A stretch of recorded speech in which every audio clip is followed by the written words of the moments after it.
মানুষের জীবনের শেষ মুহূর্তের কথা সবচেয়ে গুরুত্বপূর্ণ হয়ে থাকে, সামারি হয়ে থাকে। তিনি সেখানে বলেছেন,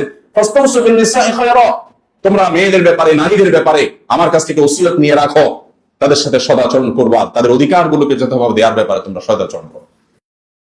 নারী অধিকার নিয়ে কথা বলা এটা এখন একটা ফ্যাশনের বিষয়। যে হুজুর নারী অধিকার নিয়ে বেশি কথা বলে সে হুজুর আধুনিক হুজুর। আমার ভক্তদের মধ্যে মহিলারা ভক্ত একটু বেশি, কারণ মহিলাদের অধিকার নিয়ে আমরা একটু বেশি কথা বলি। অবশ্যই এটা ইন্টেনশনালি বলে তা না, নানা কারণে বলা হয়ে যায়। তো এই কারণে দেখা যায় যে মহিলারা তুলনামূলক ভাবে বলে না এই হুজুর ভালো। তো মহিলাদের অধিকার নিয়ে কথা বলাটা এটা 2025-এর পৃথিবীতে এটা ফ্যাশনের বিষয়। এটা যে বলে সে সেফ সাইডে থাকে, সমস্ত এমবেসি গুলো তাকে সাপোর্ট করার জন্য দাঁড়িয়ে যায়, বিদেশি সংস্থাগুলো তার জন্য ফাইল রেডি করে ফেলে তাকে সাহায্য করার জন্য, সকল এলিমেন্ট তার পক্ষে দাঁড়িয়ে যায়, কারণ সে নারী অধিকার কর্মী। মোহাম্মদ সাল্লাল্লাহু আলাইহি ওয়াসাল্লাম যখন নারী অধিকার নিয়ে কাজ করেছেন তখন নারী হিসাবে জন্মগ্রহণ করাটা পৃথিবীতে অপরাধ ছিল। অন্য কারোর কথা তো পরের কথা, কোরআন বলছে, আল্লাহ তাআলা ইরশাদ করছেন, ওয়াইদা বুশিরা আহাদুহুম বিল উনসা যাল্লা ওয়াজহুহু মুসওয়াদ্দান ওয়া হুয়া কাযীম। তাদের কাউকে যখন তোমার কন্যা সন্তান হয়েছে সংবাদ দেওয়া হতো তখন তার মুখ কালো হয়ে যেত, ইয়াতাওয়ারা মিনাল কওম, এবং সে মুখ লুকালুকি করত, মানুষের সামনে যেত না কিছুদিন যে কন্যা সন্তান হয়েছে।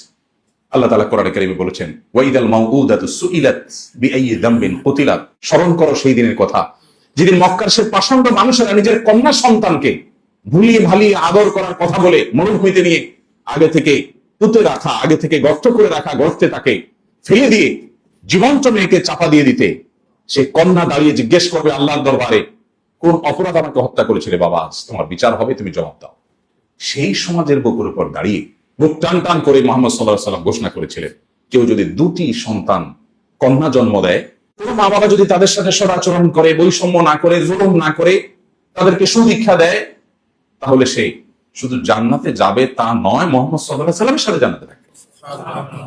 ইমাম মালিক রাহমাতুল্লাহ আলাইহি আমাদের ফিকহের যে প্রসিদ্ধ 4টি থট মাযহাব, এর মধ্যে একটি থটের প্রতিষ্ঠাতা আপনারা জানেন, মদিনার মানুষ ছিলেন। তিনি বলতেন, আল আম্বিয়াউ আবুল বানাত, যার অর্থ হলো নবীগণ কন্যাদের বাবা।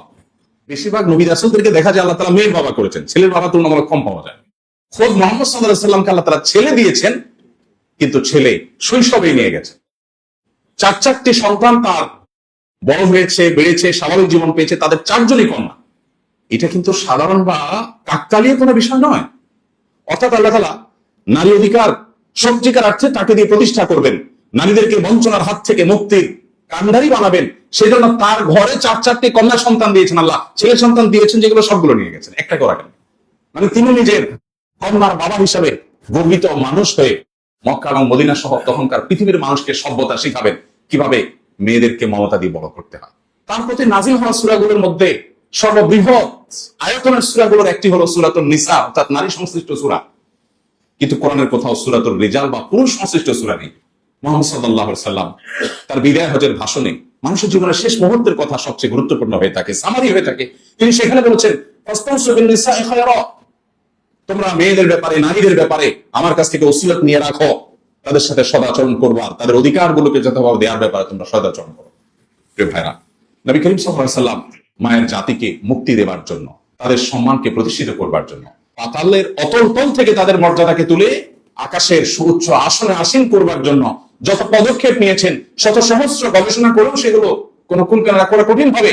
তিনি যখন এই গবেষণা করেছেন তখন কিন্তু নারী অধিকার নিয়ে কথা বলাটা এটা ফ্যাশনের বিষয় হওয়া তো অনেক দূরের কথা, এটা অত্যন্ত চ্যালেঞ্জিং একটা বিষয় ছিল। তিনি সেই কাজটা করেছেন।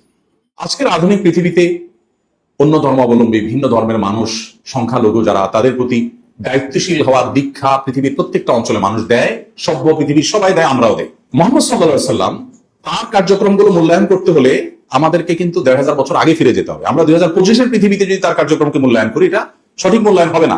কারণ তিনি যে সময় ছিলেন তখনকার পৃথিবীতে প্রতিপক্ষের মানুষদের প্রতি শ্রদ্ধা দেখানো বা তাদেরকে সহ্য করা, এটা তো মানুষ কল্পনা করতে পারে। সেই সমাজের বুকে তিনি রণাঙ্গনেও কোন ধার্মিক, কোন উপাসনালয় ইবাদতরত, উপাসনারত, সে যেই ধর্মের মানুষ হোক, তাকে আঘাত করতে হবে পরিষ্কার ভাবে ফরমান জারি করেছেন অফিসিয়াল, খবরদার এটা করা যাবে না। কোন কৃষি ক্ষেতে, কোন ফসলি জমিনে কোন প্রকার আক্রমণ যেন করা না হয়, তিনি নির্দেশ জারি করেছেন। আজকে যে পৃথিবীকে আমরা সভ্য দাবি করছি, আমরা নিজেদেরকে সভ্য দাবি করছি, সেই পৃথিবীতে বাবার সামনে, মায়ের সামনে ক্ষুধার কষ্টে কাতরাতে কাতরাতে শিশু কঙ্কালসার হয়ে মৃত্যুর জন্য প্রহর গুনছে। কলোসিয়ামের গ্যালারির মতো গোটা পৃথিবী থেকে আমরা চেয়ে চেয়ে দেখছি, এরপর আমরা নিজেদেরকে সভ্য দাবি করছি। মুহাম্মদ সাল্লাল্লাহু আলাইহি সাল্লামের জীবনে এতগুলো যুদ্ধে অংশগ্রহণ করা, এতগুলো যুদ্ধের নেতৃত্ব, এতগুলো অভিযান নেতৃত্ব দেওয়ার ইতিহাসে কোন একটা শিশুর গায়ে একটি ফুলের টোকা লেগেছে এটা তার কোন শত্রু দাবি করার সুযোগ পায়নি। উহুদ যুদ্ধের একটা ছোট ঘটনা না বলে পারছি না। তিনি তার তরবারি দিলেন রণাঙ্গনে। চরম অবস্থা যখন বিরাজ করছে, মুসলমানদের খারাপ সময় যাচ্ছে, তখন একজনকে সাহসিকতা দেওয়ার জন্য, সাহস দেওয়ার জন্য তাকে তার তরবারি দিয়ে বলেন, যাও আমার তরবারি দিলাম। নবীজির তরবারি পেয়ে সে অনেকটা সাহসী হলেন এবং তিনি ঝাঁপিয়ে পড়লেন যুদ্ধে। হঠাৎ করে তার চোখে পড়লো দূরে কোথাও কেউ একজন কাউকে ধরাশয়ী করে ফেলেছে। তিনি দৌড়ে সেখানে গেলেন, যে দেখতে পেলেন যাকে ধরাশয়ী করা হয়েছে তিনি তারই দলের সৈনিক, তারই সহযোদ্ধা। আর ধরাশয়ী যিনি করছেন তিনি লাশের সাথে কোন একটা নির্মমতা করছেন, বিকৃতি করছেন। তখন তিনি আরো কাছে গেলেন, কাছে গিয়ে দেখলেন যে সেই নির্মম দৃশ্য, কলিজা বের করে ইসলামের চাচার কলিজা চাবানোর সে দৃশ্য। তিনি কাছে গেলেন, যে দেখলেন যে এই যে দৃশ্য যিনি করছেন একজন নারী। তিনি তরবারি বের করলেন, তাকে আঘাত করবেন, উদ্যত হলেন। কিছু দূর যে আঘাত করার আগ মুহূর্তে তিনি আবার থমকে গেলেন এবং তরবারি আবার খাপে ঢুকিয়ে তিনি পেছনে চলে আসলেন।